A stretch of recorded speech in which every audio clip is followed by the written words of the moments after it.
Boa noite, irmãos. Nós iremos continuar meditando em Timóteo, primeira carta a Timóteo. Hoje nós iniciaremos o último capítulo, capítulo 6. 1 Timóteo, capítulo 6. Hoje meditaremos somente em dois versículos, versículos 1 e 2. O apóstolo Paulo escrevendo aos servos.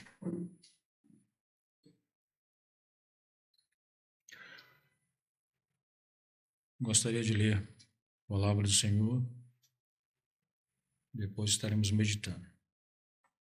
Todos os servos que estão debaixo do jugo estimem a seus senhores por dignos de toda a honra, para que o nome de Deus e a doutrina não sejam blasfemados. E os que têm senhores crentes, não os desprezem por serem irmãos, antes os sirvam melhor, porque eles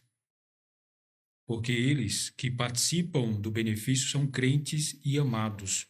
Isto ensina e exorta. Bom, quando nós às vezes lemos aqui, né? Bom, o que dá para tirar de um texto como esse, né? O apóstolo Paulo escreveu a servos, escravos naquela época. Então, será que ele escreveu para irmãos que morreram e ficou no passado e isso aqui não serve mais para nós? Às vezes não. Às vezes nós podemos e devemos, né, tirar alguns ensinamentos sobre isso. Todos nós, irmãos, podemos pegar para nós o status de vítimas, né? Todos nós, de certa forma, passamos por algum momento de injustiça, de nos sentimos prejudicados por alguém tirar proveito de nós, causar alguma injustiça, algum agravo a nós. Antigamente isso era um pouco mais difícil, não que não acontecia, mas era um pouco mais difícil. Eu não sei se vocês pegaram isso, né? Os mais antigos, né? Talvez tenham pegado. Antigamente as pessoas faziam piadas com umas às outras com a aparência física, e isso não se levava muito em conta. As pessoas brincavam ali, levavam na brincadeira, tudo bem. Hoje não, hoje não se faz. Não é que eu sou a favor disso, tá? Eu não sou a favor de tirar chacotas da aparência física de alguém. Mas hoje as pessoas, se você faz algo assim, elas já se colocam na posição de vítimas, né? Hoje as pessoas se vitimizam, né? Facilmente. Né? Nós temos aí vários grupos pequenos de pessoas que se vitimizam, se colocam numa situação de vítima. Não estou tirando o mérito disso, né? Mas as coisas mudam.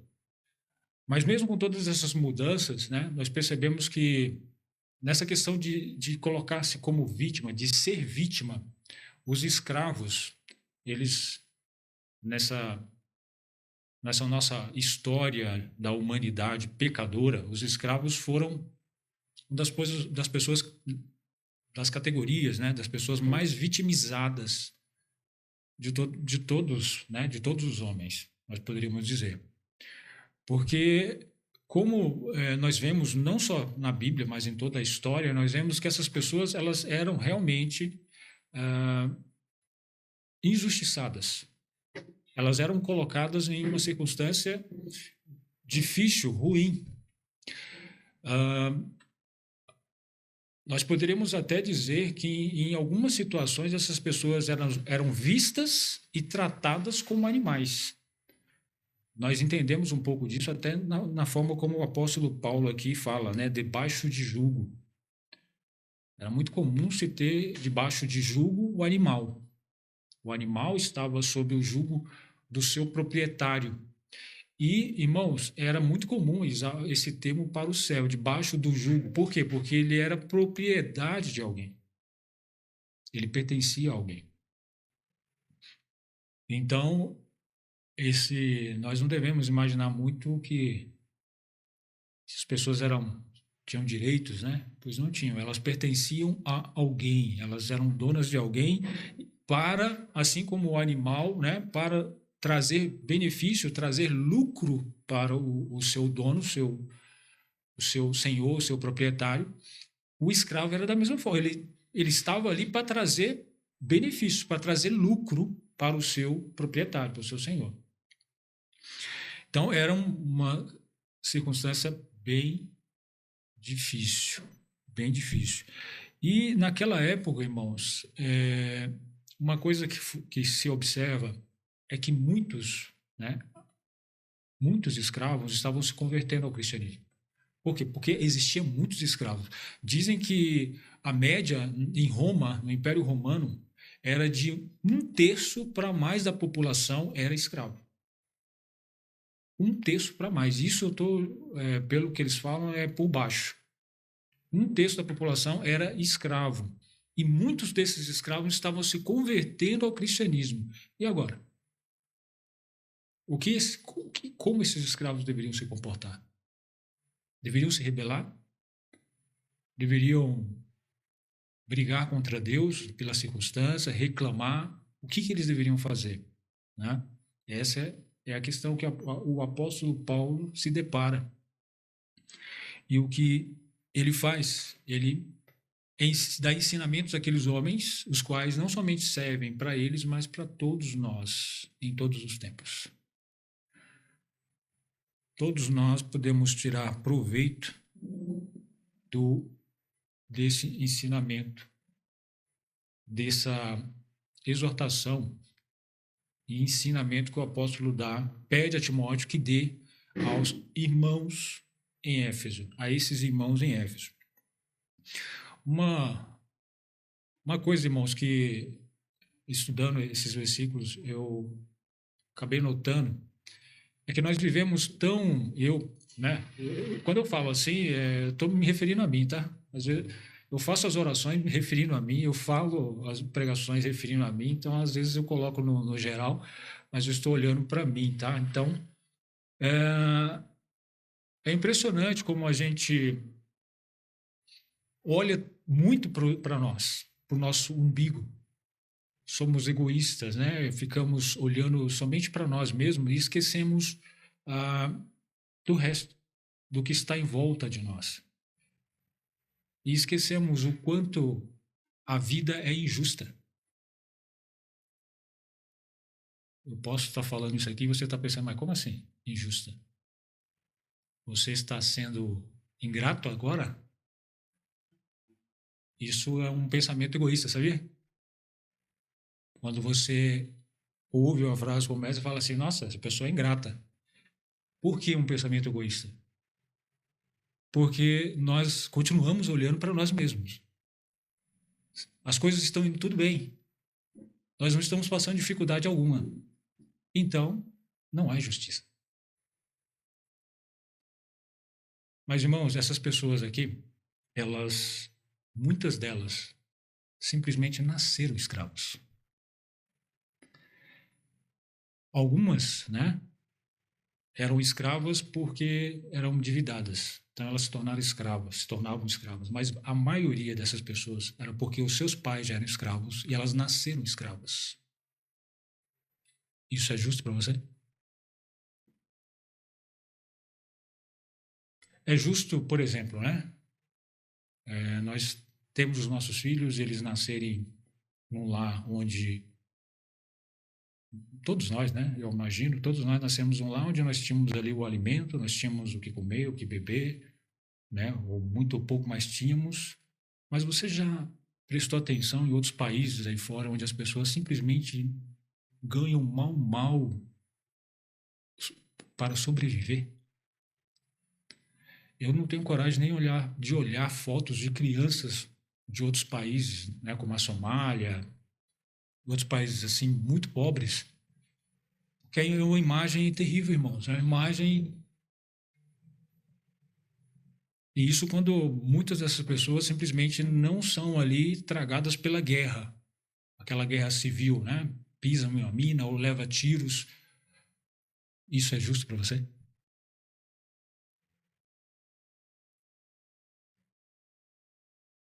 Uma criança que nasce em um lar onde os pais a amam, a tratam muito bem, Essa talvez seja a nossa realidade. Mas existe crianças que nascem em lares onde os pais desprezam ou abusam delas. Isso é justo? Nossa sociedade, irmãos, tomada pelo pecado, é essa a realidade de injustiça. Nós vivemos numa sociedade injusta por causa do pecado. E, infelizmente, muitas das pessoas, elas, para entender essas circunstâncias, elas tentam tirar Deus de fora, né? Elas eliminam Deus, assim, Deus não existe. Mas quando uma pessoa faz isso, sabe o que ela faz? Ela tira a única esperança verdadeira que alguém possa ter. Porque se, por exemplo, se nós tiramos Deus da equação, se nós tiramos Deus do pensamento, o que sobra? Sobra que nós podemos dizer assim, bom, aqueles que são mais fortes, mais poderosos, eles vivem mais alguns anos do que aqueles que são fracos. Ponto. Se nós tiramos Deus, é isso que acontece. Alguns vivem mais, outros menos, porque são fortes, porque são ricos, porque são poderosos. Mas todos morrerão. Todos morrerão. E o que ganhou com isso? Se tiramos Deus da equação, o que ganhou? Nada. Não ganhou nada. A Bíblia, irmãos, ela não é indiferente em relação a essa circunstância da injustiça na humanidade. Por exemplo, quando o pecado entrou no mundo, né, através de Adão e Eva ali, quando o pecado entrou no mundo, um outro pecado que nós vemos logo em seguida sendo cometido é de um homicídio. O irmão matou o outro, por inveja, por ciúmes, mas um irmão matou o outro. Isso é justo? Não. Isso é resultado do pecado. A injustiça. A injustiça que há no coração do homem.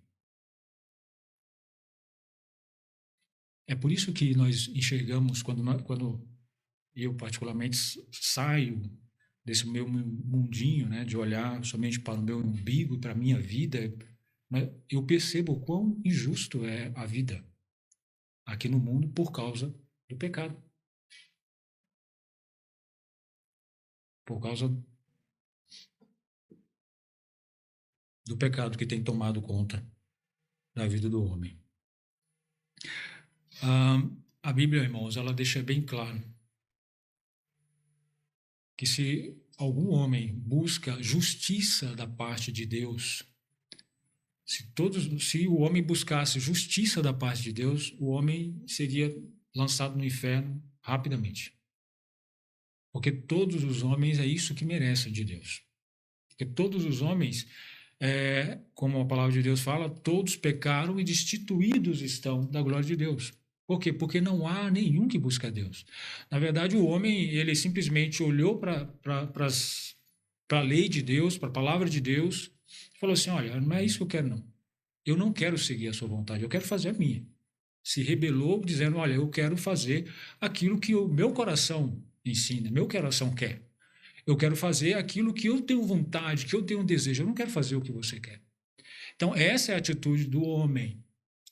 E o que o homem merece de Deus pela sua atitude de rebeldia é o castigo eterno. É isso que ele merece. Só que, irmãos, mesmo que o homem sofra aqui nesse mundo, nós acabamos de cantar alguns hinos aqui, eu imagino, irmãos, que esses poderiam ser, se não foram, poderiam ser hinos cantados por escravos. O primeiro fala de trabalho árduo, difícil, sofrido, mesmo tendo uma vida sofrida, o que ele queria estar perto de Cristo. Esse era o anseio, esse era o desejo. Não era ter uma vida fácil, era estar perto de Cristo. Essa era a vontade dele. Então, irmãos, mesmo que tenhamos essa vida sofrida, há esperança, porque foi isso que o Evangelho trouxe. As boas novas é isso que significa. Boas novas é notícias de esperança para pessoas que estão em circunstâncias totalmente adversas, totalmente diferentes. As boas novas de que Jesus veio para perdoar os nossos pecados e nos colocar, né, próximos de Deus, temos essa esperança de estarmos com o Senhor. Irmãos, isso trouxe conforto para pessoas que estavam na prisão, simplesmente passando por sofrimento, sendo privados das suas necessidades, da liberdade, né? Hoje nós temos liberdade, temos a Constituição que nos dá liberdade de fazermos o que quiser. Mas houve pessoas que simplesmente não tinham a liberdade que nós temos. E essas pessoas cantavam dentro das prisões, louvavam a Deus, estavam contentes por estarem ali, porque tinham uma esperança viva. Então, por mais que alguém possa sofrer, ser injustiçada, há esperança. Não há esperança política, irmãos. A política, as coisas sociais, elas podem amenizar essa situação, né? Elas podem nos dar uma vida tranquila aqui, sossegada, mas isso não vai à frente. Isso não traz uma alegria verdadeira. Suponhamos que o apóstolo Paulo simplesmente não pregasse, né? Fosse essas pessoas e falassem: olha, não é justa a situação que vocês se encontram, irmãos. Vamos aqui fazer um motim, vamos aqui nos rebelar, vamos fazer um abaixo-assinado para acabar com essa situação de escravidão. Isso não é justo. Seria uma ação, né, justa, né? Se levantar contra a escravidão, a injustiça. Mas o que isso ia resolver, irmãos? Na verdade, o apóstolo Paulo, ele foi com aquilo que resolve. E sabe o que resolve? O Evangelho. O Evangelho resolve. Porque o Evangelho, como o apóstolo Paulo diz lá em Romanos, né? Ele é o poder de Deus para a salvação de todo aquele que crê. Judeu, não judeu, todo aquele que crê. Então, aqueles escravos, eles, crendo em Cristo, eles seriam colocados no mesmo patamar daqueles que eram seus senhores que também crescem em Cristo. Eles iam fazer parte do corpo de Cristo tendo a mesma honra, sendo reconhecido por Deus como pessoas iguais, tendo a mesma esperança. E não somente isso, é este evangelho que transforma o coração egoísta do homem que só pensa em si mesmo, para passar a pensar nos outros e a amar a Deus de todo o seu coração. Foi com isso que o apóstolo Paulo foi aquelas pessoas. Porque é isso que resolve a vida das pessoas. É o evangelho que transforma. É o evangelho que muda, é o evangelho que dá conforto àquelas pessoas. Não é um movimento social para que as pessoas se rebelam e, de repente, consigam uma vida melhor. Mas e daí? Se não se arrependerem e não crerem em Cristo, para onde vai mais? Poderiam cantar os hinos que acabamos de cantar? Poderiam se alegrar nas circunstâncias que se encontravam? Não. Isso só é possível através do Evangelho.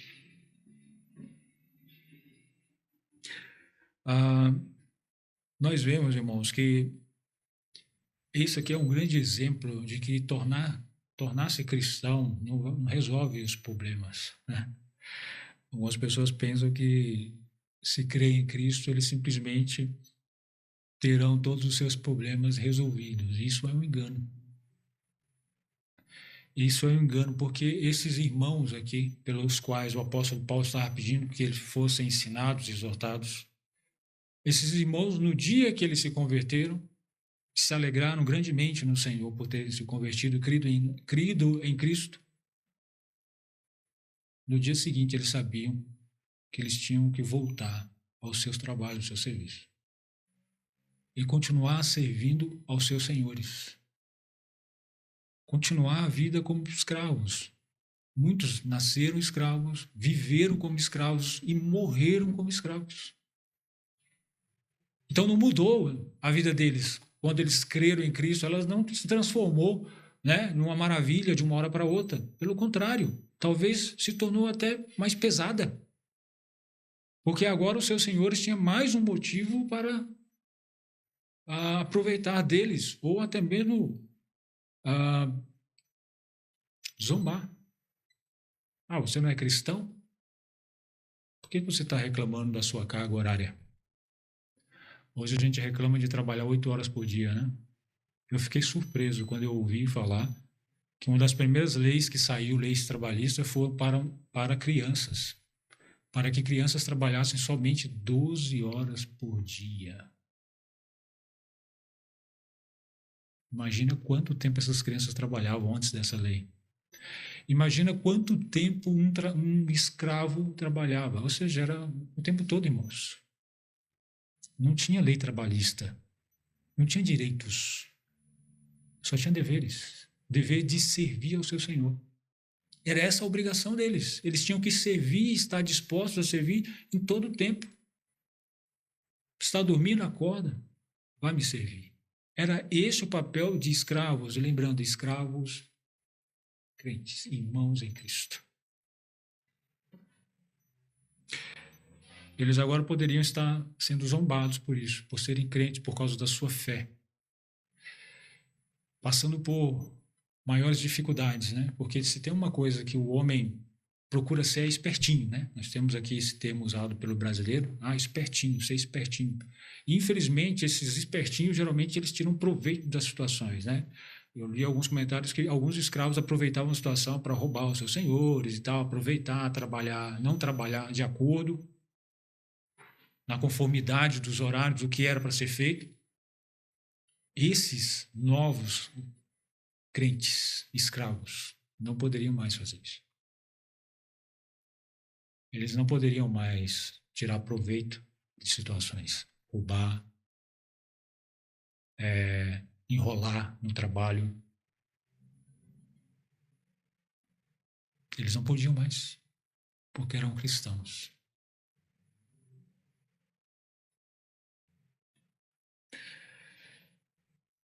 Nós temos que, a palavra de Deus nos mostra, irmãos, que nós temos que ter muito cuidado quando nós falamos dos benefícios do Evangelho, das bênçãos, do plano maravilhoso de Deus para as nossas vidas, das bênçãos, das inúmeras bênçãos que Deus tem para as nossas vidas. Nós temos que ter muito cuidado.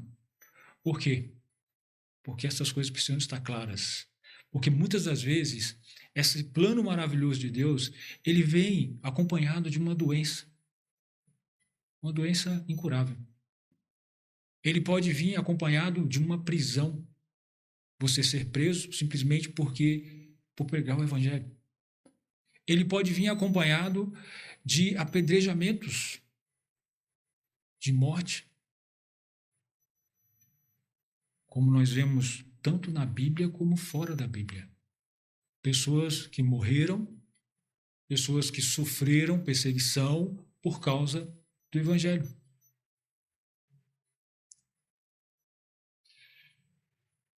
Temos que ter muito cuidado quando falarmos sobre o Evangelho. Plano maravilhoso de Deus precisa estar claro na mente das pessoas. Elas precisam entender qual realmente é o plano maravilhoso de Deus, que é o mesmo plano maravilhoso que o apóstolo Paulo apresentou àqueles irmãos que eram escravos e que creram em Cristo e que viveram uma vida feliz como escravos. Nós temos que mostrar a vida abundante que Deus dá, igual lá em Hebreus, né? Lá em Hebreus capítulo 11, tem uns versículos aqui bem interessantes, gostaria de ler com os irmãos. Versículo 32 fala assim, no 30, eu não anotei o 31 aqui, mas lá fala dos homens da fé, né, tal, e aí fala o 32, fala assim, e que mais direi? Faltar-me-ia o tempo contando de Gideão, Na verdade, eu coloquei, é o 32 mesmo, tá? Não é o 31, não. E que mais diria? E que mais direi? Faltar-me-ia o tempo contando de Gideão, e de Baraque, e de Sansão, e de Jefité, e de Davi, e de Samuel, e dos profetas, os quais pela fé venceram reinos, praticaram a justiça, alcançaram a promessa, fecharam a boca dos leões, apagaram a força do fogo, escaparam do fio da espada, da fraqueza tiraram forças, na batalha se esforçaram, puseram em fuga os exércitos dos estranhos, as mulheres receberam pela ressurreição os seus mortos, né? Que maravilha, né? Até aqui a gente dá aquele grande amém. Mas continua lendo.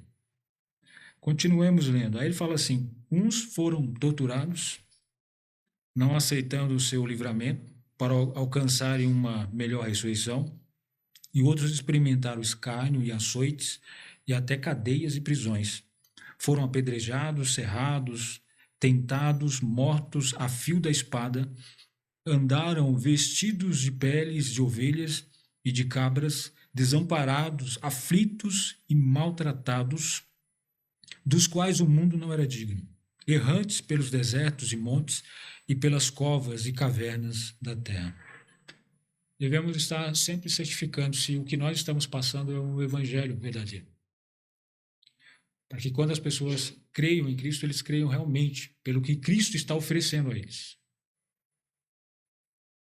Não pelo que o mundo está oferecendo. Muitas pessoas oferecem coisas que Cristo não oferece, que Deus não oferece. Essa realidade precisa estar na mente das pessoas. E às vezes, irmãos, a gente pode esquecer disso.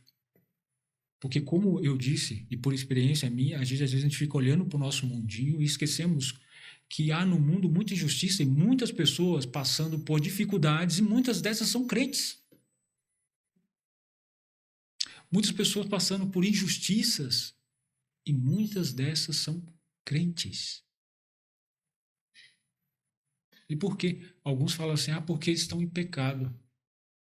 A vida de pecado deles, eles não estão andando de acordo com a vontade de Deus, por isso está sofrendo. Sofrendo no mundo, são pobres, doentes. Isso é uma grande mentira, porque os grandes homens de Deus sofreram por causa do evangelho. E isso não era porque eles tinham uma vida de pecado, não. Isso é porque eles tinham uma vida de dedicação a Cristo, ao Senhor, a Deus. Aí as pessoas poderiam pensar, né? Bom, então, para que eu quero ser crente, então? Para que eu quero ser cristão se para ser cristão não tem, né? Não tem vida boa, só tem vida difícil e sofrida? Para que ser cristão, então? Para que eu quero crer em Cristo se eu não posso, né? Se eu não posso ter uma vida boa aqui nessa terra? Cristo veio para resolver o problema raiz deste mundo, o problema raiz de todo homem, a sua rebelião contra Deus. Foi esse o problema que Cristo veio solucionar. Resolver a nossa rebelião contra Deus. A separação que nós tínhamos de Deus. Foi isso que Cristo veio tirar. Essa separação, essa barreira. Porque, irmãos, não adianta, se nós vivemos uma vida, como Jesus disse assim, a ganhar o mundo inteiro. Não adianta ganhar o mundo inteiro, se tornar um super mega youtuber, né? Que está na moda hoje aí, ganham milhões. Todo mundo quer ser um, né? Pessoas começam a olhar, falam, nossa, quando que eu vou ser igual a esse cara? Que adianta ganhar o mundo inteiro e perder a alma? Foi o que Cristo disse. Adianta alguma coisa? Jesus veio resolver este problema, irmãos, de termos a vida eterna, mesmo tendo uma vida sofrida, sem ter o que comer direito, sem ter como viver direito, mesmo assim você poder ter esperança. Olha que maravilhoso. Às vezes um rico, às vezes não. Um rico não pode ter a esperança e a alegria que um pobre que crê em Cristo pode. Não pode ter a felicidade intensa que um crente pode e deve ter. A sua riqueza não trará isso a ele. Não fará, não proporcionará isso a ele. Então foi a isso que Cristo veio lidar, irmãos, e não somente com esse problema raiz, mas ele continua trabalhando esse problema em nós, na santificação, fazendo com que eu e você paremos de olhar para o nosso umbigo, para as nossas necessidades, parar de sermos egoístas, de amarmos somente a nós mesmos e não o outro, e não a Deus, de querer buscar somente a nossa vontade e não a vontade de Deus. Porque, irmãos, se coloquem no lugar desses escravos. Nos coloquemos no lugar deles, né? Eles simplesmente estavam ali servindo a Cristo como crentes. E numa circunstância difícil, né? Porque alguns deles, como o apóstolo fala,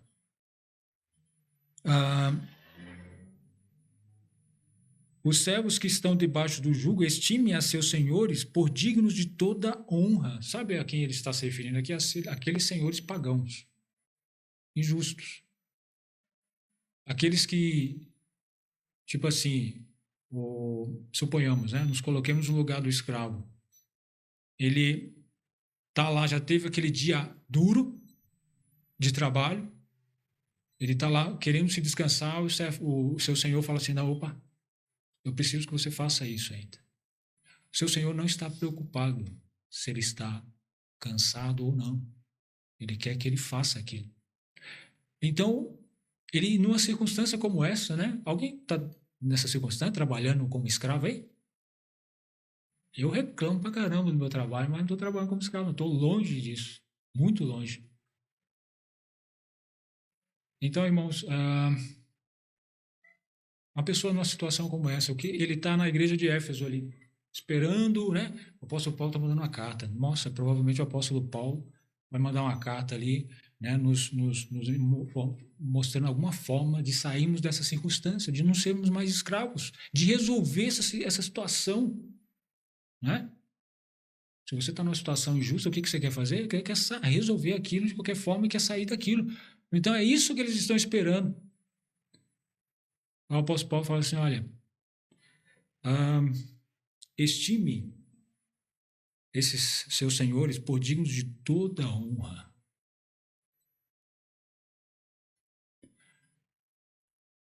Mas Paulo, esses homens são brutos, ignorantes, eles aproveitam da gente. Estimem como homens de grande honra. Eles poderiam perguntar, mas Paulo, por quê? Por que eu tenho que estimar esses homens? Aí ele fala aqui, ó, para que o nome de Deus e a doutrina não sejam blasfemados. Irmãos, o apóstolo Paulo nos mostra aqui que tem algo muito mais importante, mais valioso, mais elevado do que a nossa felicidade, do que os nossos direitos. A glória de Deus e a sua doutrina, a sua palavra. Estas coisas são mais elevadas do que a nossa felicidade. Eu tenho o direito de ser feliz.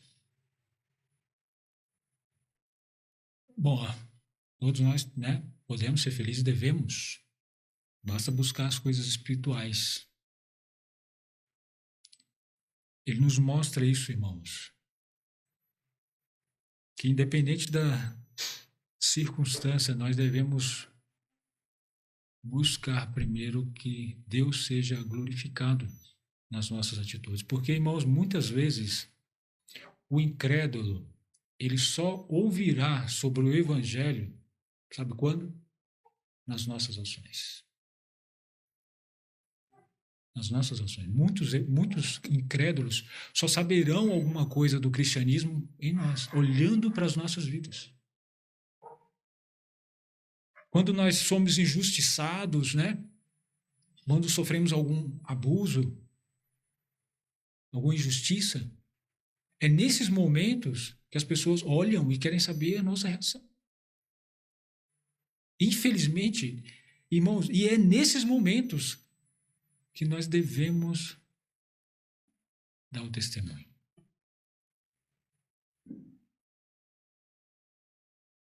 Porque é nesses momentos que as pessoas olham e observam qual vai ser a nossa reação.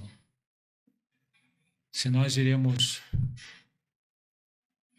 glorificar a Deus, honrar a sua palavra ou não. Se nós iremos blasfemar, se nós iremos dar um mau testemunho como crentes.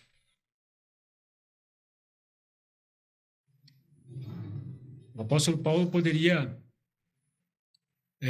até dar uma flexibilizada, né? Porque tinha também alguns que eram servos de irmãos crentes, de senhores crentes, né?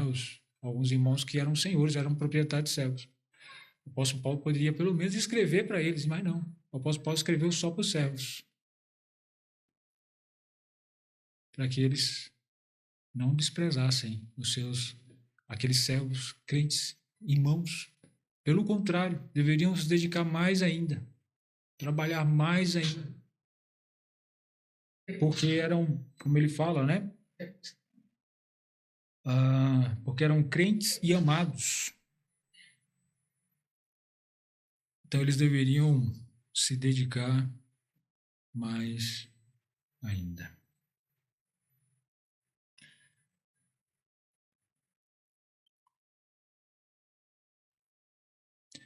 Às vezes, irmãos, nós, o ser humano, né? Na verdade, ele tem um pensamento muito elevado de si mesmo. Nós nos colocamos em uma posição muito elevada de nós mesmos e isso dificulta nós sermos comandados por alguém. Nós facilmente rebelamos contra qualquer comando, qualquer pessoa que queira impor, né, alguma coisa sobre nós. Nós não aceitamos comando, porque nós pensamos mais em nós mesmos. Porque nós temos um pensamento muito elevado de nós mesmos, nós somos muito importantes, muito excelentes, pessoas muito, né? Então, nós não aceitamos nenhum comando, Porque facilmente, não sei se já aconteceu com você, mas facilmente a gente arruma desculpa para as coisas.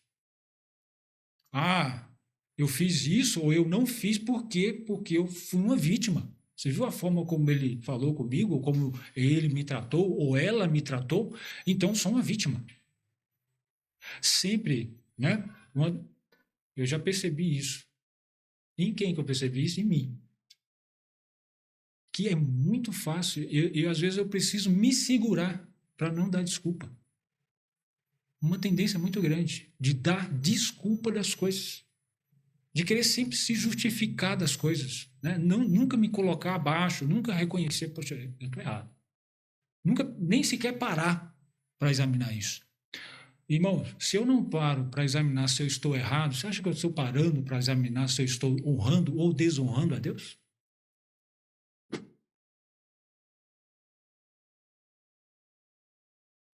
Por quê? Porque eu estou numa posição muito elevada. Eu sou muito importante.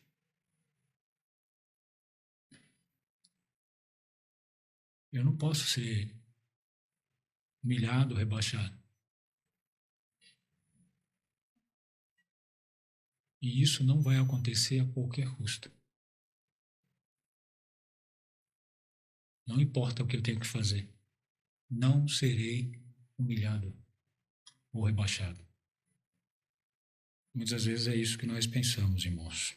E é dessa forma que nós agimos.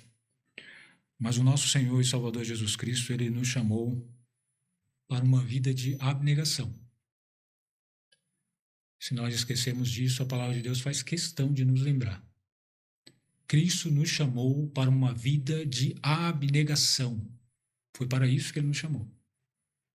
Quando Ele fala assim, lá em Lucas, capítulo 9, versículo 23, fala assim, e dizia a todos, se alguém quer vir após mim, negue-se a si mesmo e tome a cada dia a sua cruz e siga-me.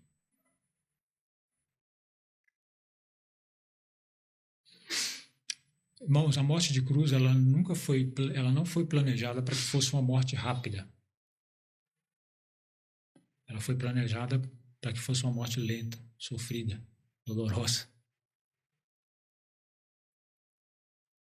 O tomar a cruz, Cristo diz aqui, todo dia. O parar de pensar em si mesmo, de buscar somente a sua vontade, né? Somente a nossa vontade, pensar, olhar somente para o nosso umbigo, é todo dia. É para isso que Cristo chama. Tem uma frase de um incrédulo, que ele fala que o homem, ele ama muito a si mesmo e ele quer que as pessoas o amem mais do que elas mesmas.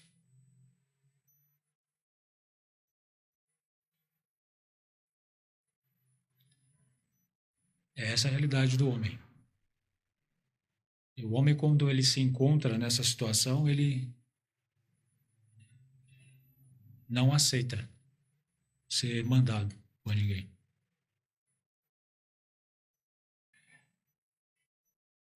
Deus espera, irmãos, que aqueles que são crentes em Cristo, que eles, em circunstâncias adversas, eles glorifiquem a Deus, honrem a Deus, mesmo sendo injustiçados, como aqueles escravos estavam sendo, mesmo sendo injustiçados. É isso que Deus espera de um crente. Deus não quer que nós sejamos carnais ao ponto de falar assim, não importa o que eu venha fazer, mas eu não serei injustiçado.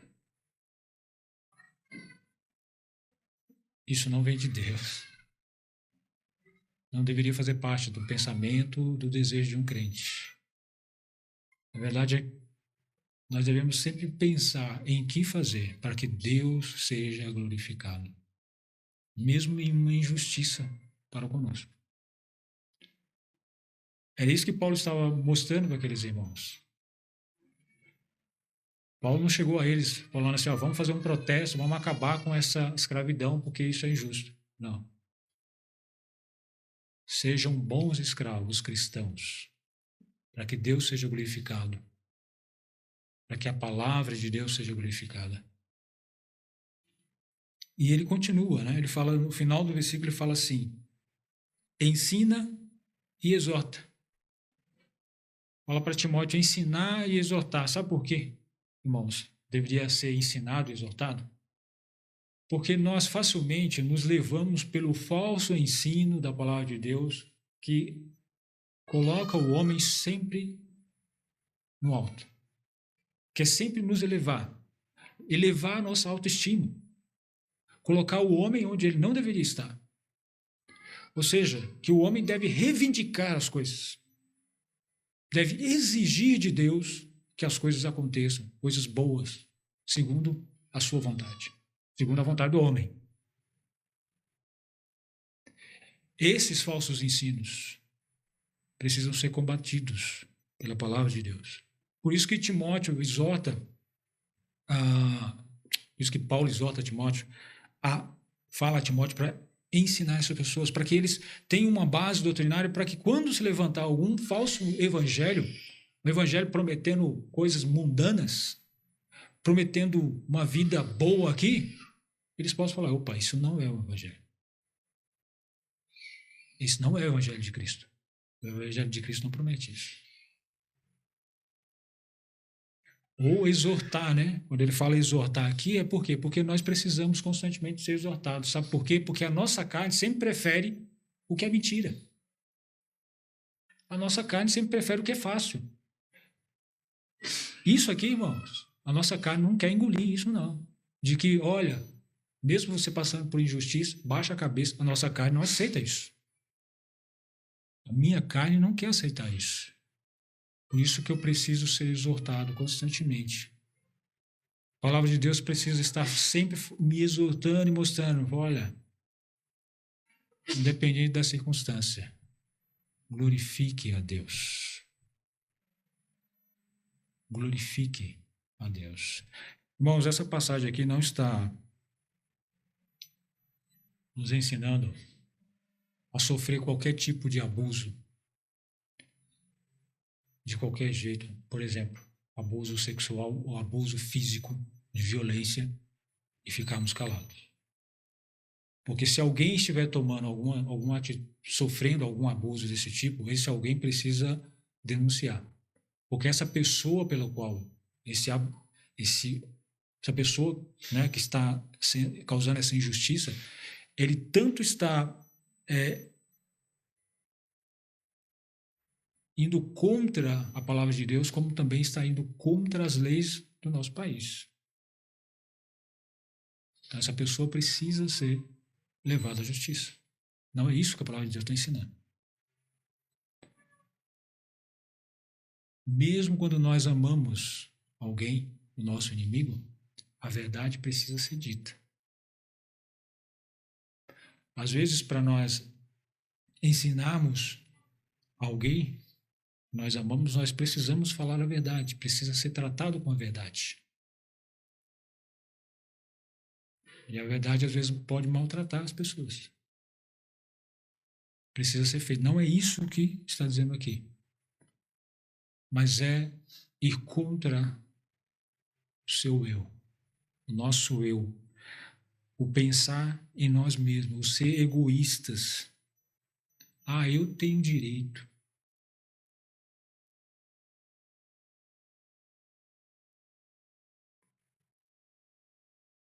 O nosso direito vai até onde nós glorificamos a Deus. Se nós não iremos glorificar a Deus, nós não temos direito de fazer.